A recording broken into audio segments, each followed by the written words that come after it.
Guys, welcome back to my YouTube channel. So आज इस topic पे हम बात करने वाले हैं. It's very simple, very short, but it's very powerful. So आज मैं वीडियो को वॉइस ओवर करूँगी because I am not feeling so well. But आपने मुझे कमेंट सेक्शन में लाजमी बताना है कि ऐसा कौन सा मौका था जब आप ना बोलना चाहते थे बट आप नहीं बोल सके, और आपने कैसा महसूस किया. आपने अगर कभी किसी को ना बोला किसी चीज़ के ऊपर, किसी बात के ऊपर, किसी भी सिचुएशन में, तो आपने कैसा महसूस किया. So let me know in the comment section. So without wasting time, let's jump into the video. अच्छा, तो इधर मैं कुछ अपनी ड्रेसिंग टेबल की चीज़ें सेट करी थी. अब आप लोग देख रहे होंगे कि मैंने एक जेनफम का बॉक्स रखा हुआ है और उसके अंदर ही मैंने चीज़ें सारी अपनी ऑर्गेनाइज़ किए हुए हैं. उसकी रीज़न ये है कि मैं बॉक्सेस को वेस्ट नहीं करती, मैं कुछ ना कुछ इनके यूटिलाइज़ कर लेती हूँ उनको.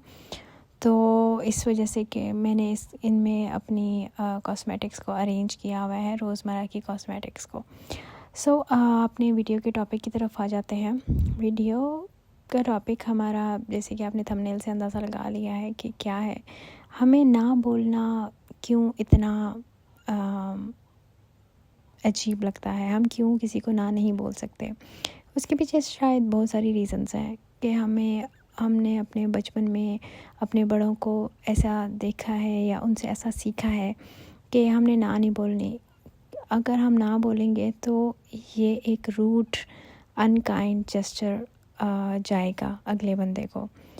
और हम बाज़ दफ़ा हम ना इस वजह से भी नहीं बोलते कि हम लोग चाहते हैं कि हम हमेशा दूसरों के सामने अच्छे बने रहें, हमारा इमेज जो पोर्ट्रे हो रहा है दूसरे बंदे के सामने, वो एक अच्छा इमेज हमारा जाए. हम हर बात पे फर्माबरदारी दिखाते हैं, हम हर बात मानते चले जाते हैं.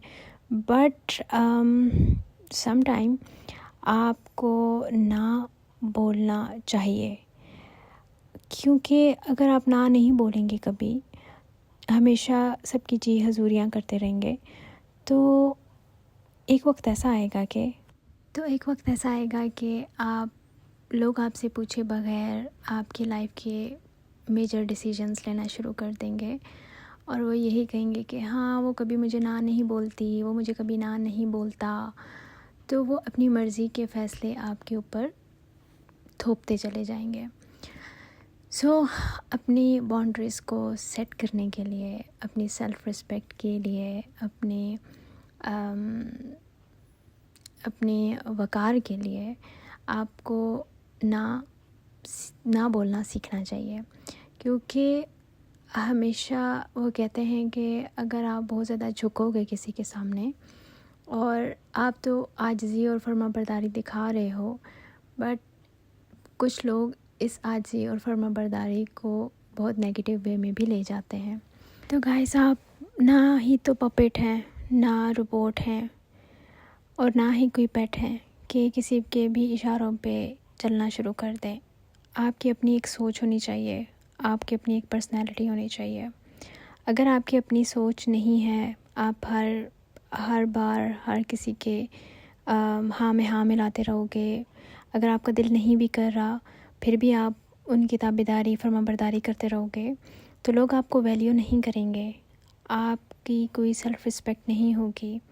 अच्छा, तो साथ साथ मैं ड्राई फ्रूट्स को अरेंज कर रही थी, और बाकी जो चीज़ें आप देख रहे हैं मेरी टेबल पे, वो इनफैक्ट मेरी नहीं हैं, मेरे हस्बैंड की हैं.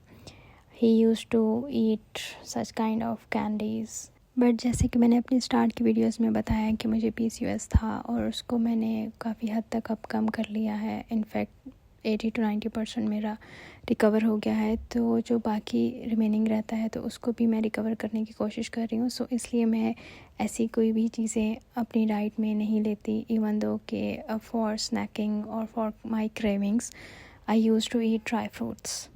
अच्छा, तो हम ना बोलना सीख रहे थे. Let's get back to the topic. अच्छा, तो आप अगर फ़ौरन से किसी को ना नहीं भी बोल सकते, तो just delay your response. Give yourself time to consider by saying let me think about it and I will get back to you. اچھا، تو اگر آپ بہت زیادہ کسی کی باتیں مانو گے بھی نہ اور کسی کو انکار نہیں کرو گے تو بھی یہ دنیا آپ کی ایفرٹس کا ریگارڈ کبھی بھی نہیں کرے گی۔ اچھا، تو میں ایسا اس لیے کہہ رہی ہوں کیونکہ ورک پلیس میں آپ نے اکثر یہ چیزیں دیکھی ہوں گی۔ اگر آپ نے نہیں بھی دیکھی تو میری لائف کے تو ایکسپیرینس کچھ ایسا ہی رہا ہے۔ جو بندہ سب سے زیادہ کام کرتا ہے، بہت زیادہ جو ہے نا جی حضوریاں کرتا رہتا ہے، سب کی باتیں مانتا رہتا ہے، ورک لوڈ بھی ایکسٹرا لیتا ہے، اس بندے کی کبھی بھی پروموشن نہیں ہوتی۔ اس کے بارے میں لوگ برے الفاظ ہی یوز کرتے ہیں، جیسے کہ ہاں یہ تو چمچہ ہے فلانے کا، یہ تو باس کا چمچہ ہے، یہ مینیجر کا چمچہ ہے، اس کو تو چمچہ گیری کرنے کی عادت ہے۔ اس طرح کے کچھ پیارے پیارے ناموں سے آپ کی بیک سائڈ پہ آپ کی باتیں ہو رہی ہوتی ہیں۔ تو کہاں ہے آپ کا ریگارڈ؟ کہاں پہ آپ کی ایفرٹس کا ریگارڈ کیا جا رہا ہے؟ کہیں پہ بھی نہیں۔ تو اس لیے ضروری ہے کہ آپ لوگ نو بولنا سیکھیں، چھوٹی چیزوں سے سٹارٹ کریں۔ میں یہ نہیں کہہ رہی کہ اپنے پیرنٹس کو نہ بولیں ہر وقت، اپنے بڑے بزرگوں کو نہ بولیں، بٹ اپنی رائے دینا سیکھیں۔ تو نہ کہنے کے بعد آپ کو اگر گلٹ محسوس ہوتا ہے تو آپ نے گھبرانا بالکل بھی نہیں ہے، کیونکہ اٹس نیچرل، سبھی کو محسوس ہوتا ہے۔ تو we are all on the same page. دیکھیں، کمٹمنٹ کر کے پیچھے ہٹ جانا یہ زیادہ بری بات ہے، بہت بری بات ہے۔ اس سے بہتر یہ ہے کہ آپ فرسٹ اسٹیپ پہ اگلے بندے کو نہ بول دو، بجائے اس کے کہ بعد میں آپ کا ضمیر آپ کو ملامت کرے، یا آپ کو لوگ برے الفاظ سے یاد کریں، یا آپ کے اوپر ایک ٹیگ لگا دیں کہ وہ تو ہے ہی جھوٹا، یا وہ تو ہے ہی جھوٹی، وہ تو بات کر کے مکر گئی، وہ تو بات کر کے پوری نہ کر سکی، یا بات کر کے پوری نہ کر سکا۔ تو اپنے آپ کو ان ساری ملامت سے، لعن طعن سے بچائیں اور نہ بولنا سیکھیں۔ اب تک میں نے اس کے اوپر اتنا کچھ بول دیا ہے، نہ بولنے کے اوپر، کہ آپ لوگ سیکھ گئے ہوں گے کہ آپ نے نہ کب بولنا ہے، کیوں بولنا ہے، اور یہ کتنا ضروری ہے آپ کی پرسنالٹی کے لیے اور آپ کی مینٹل ہیلتھ کے لیے۔